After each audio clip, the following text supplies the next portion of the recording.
Vor langer Zeit lebte in Japan ein alter Bambussammler namens Taketori no Okina. Tag für Tag zog er hinaus in die Bambuswälder, um Halme zu schneiden und daraus Körbe, Flöten und allerlei nützliche Dinge herzustellen. Eines Tages jedoch, als Taketori wieder einmal nachts durch den Wald wanderte, bemerkte er einen Bambushalm, der in einem geheimnisvollen goldenen Licht leuchtete. Verwundert trat er näher und schnitt den Halm auf. Zu seinem großen Erstaunen fand er darin ein winziges Mädchen. Behutsam nahm er das Kind in seine Hände und brachte es nach Hause. Seine Frau war ebenso erstaunt wie erfreut, und gemeinsam beschlossen sie, das Mädchen wie ihre eigene Tochter großzuziehen. Sie nannten sie Kaguya Hime, die strahlende Prinzessin des jungen Bambus. Von diesem Tag an schien das Glück, die Familie zu begleiten. Jedes Mal, wenn Taketori einen Bambushalm schnitt, fand er darin kleine Goldstücke verborgen. Bald wurden die einst armen Eheleute wohlhabend. Doch noch erstaunlicher war etwas anderes. Kaguya Hime wuchs in unglaublicher Geschwindigkeit heran. Innerhalb weniger Monate wurde aus dem winzigen Kind ein fröhliches Mädchen.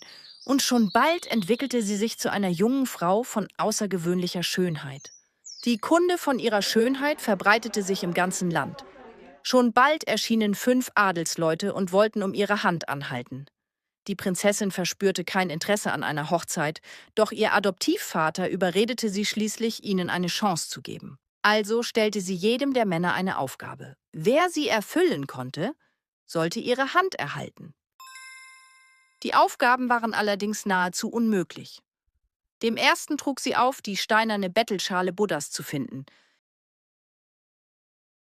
Der zweite sollte einen mit Juwelen besetzten Zweig von der sagenhaften Insel Horai bringen.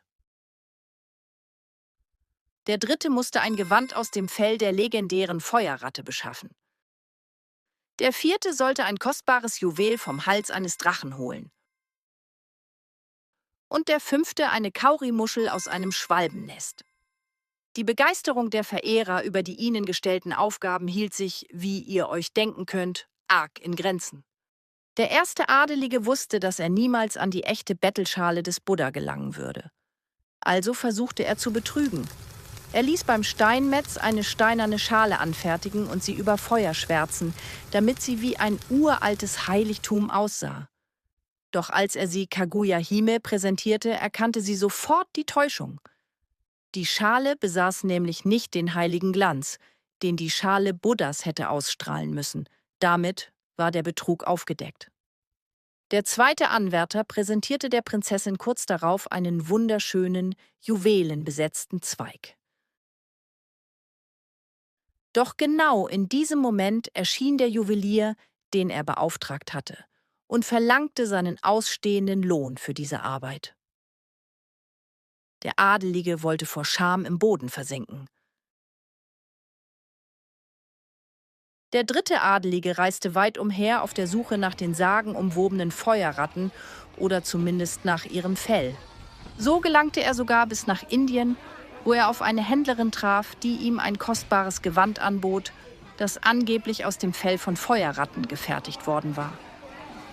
Begeistert kaufte er es ihr ab und präsentierte es nach seiner Rückkehr Kaguya Hime. Doch diese unterzog das Gewand einem Feuertest und hielt eine Kerze daran, woraufhin es sofort in Flammen aufging. Dem verdutzten Verehrer erklärte sie, dass das Fell einer Feuerratte niemals brennen würde. Da erkannte der Mann, dass auch er getäuscht worden war. Der vierte Adelige versuchte es auf die ehrliche Art. Er segelte todesmutig in einem Sturm hinaus aufs Meer zur Insel des Drachen, um den Juwel von seinem Hals zu stehlen. Doch als er sich der Insel näherte, setzte dieser das Segel seines Boots in Brand, sodass sich der Adelige nur mit einem beherzten Sprung ins Wasser retten konnte. Knapp kam er mit dem Leben davon. Der fünfte und letzte Bewerber versuchte, eine Kaurimuschel, eine Muschel des leichten Gebärens, aus einem hochgelegenen Schwalbennest zu holen. Als er sich danach streckte und sie fast erreicht hatte, brach der Ast unter ihm. Er stürzte in die Tiefe und musste sein Vorhaben aufgeben. So scheiterten am Ende alle 5 Bewerber und es fand keine Hochzeit statt. Die Geschichten über die Schönheit Kaguya-Himes und das vergebliche Werben der Adligen um ihre Hand erreichten schließlich sogar den Kaiser von Japan. Neugierig geworden beschloss er, die geheimnisvolle Prinzessin persönlich aufzusuchen. Als er sie zum ersten Mal sah, war er sofort von ihrer Schönheit und Weisheit beeindruckt. Von da an besuchte er sie immer wieder. Gemeinsam sprachen sie in den Gärten ihres Hauses über das Leben, die Natur und die Welt. Mit der Zeit verliebte sich der Kaiser tief in Kaguya-Hime und bat sie mehrfach, seine Gemahlin zu werden. Doch jedes Mal lehnte sie höflich ab. Obwohl der Kaiser ihre Beweggründe nicht ganz verstand, akzeptierte er ihre Entscheidung. Dennoch begann zwischen den beiden ein Briefwechsel, der sich über 3 Jahre erstreckte und in dem sie sich regelmäßig austauschten. Eines Sommers fiel ihren Eltern jedoch auf, dass die Prinzessin bei jedem Vollmond wehmütig zum Nachthimmel blickte und sich ihre Augen mit Tränen füllten. Als der Bambussammler sie schließlich nach dem Grund ihrer Traurigkeit fragte, offenbarte sie ihm, dass sie nicht von der Erde stammte und schon bald zu ihrem Volk auf dem Mond zurückkehren müsse. Am nächsten Tag berichtete der Bambussammler dem Kaiser von ihrem Geheimnis. Dieser war zutiefst erschüttert, als er davon erfuhr. Als der Tag ihrer Rückkehr zum Mond anbrach, erschien der Kaiser mit einem Trupp Soldaten, um Kaguya-Hime zu beschützen und ihre Abreise zu verhindern. Er ließ die Männer vor dem Haus Stellung beziehen, damit sie das Anwesen die ganze Nacht über bewachten und Kaguya-Hime nicht aus den Augen ließen. Mitten in der Nacht bemerkten sie, wie eine himmlische Gesandtschaft vom Mond herabstieg. In leuchtenden Gewändern schwebten die Wesen lautlos zur Erde. Der Kaiser befahl seinen Soldaten, sich zum Kampf bereit zu machen, doch gegen die Mächte des Himmels konnten selbst die tapfersten Krieger nichts ausrichten. Ein gleißender Lichtstrahl blendete die Soldaten und setzte sie außer Gefecht. Niemand vermochte die Gesandtschaft aufzuhalten. So gelangten sie zum Anwesen der Prinzessin und verkündeten ihr, dass ihre Zeit auf der Erde nun zu Ende sei und sie zum Mond zurückkehren müsse. Kaguya-Hime akzeptierte ihr Schicksal und verabschiedete sich von ihren Pflegeeltern. Sie dankte ihnen für all die Liebe und Fürsorge, die sie ihr geschenkt hatten, und überreichte ihnen einen Abschiedsbrief. Anschließend nahm sie Abschied vom Kaiser. Auch ihm überreichte sie eine Schriftrolle mit ihren letzten Worten sowie ein geheimnisvolles Fläschchen, das ein Elixier enthielt. Dann legten die Mondwesen ihr ein himmlisches Gewand um. Kaguya-Hime nahm in einer prächtigen Sänfte Platz. Die himmlischen Gesandten erhoben sie sanft in die Lüfte und trugen sie dem Mond entgegen.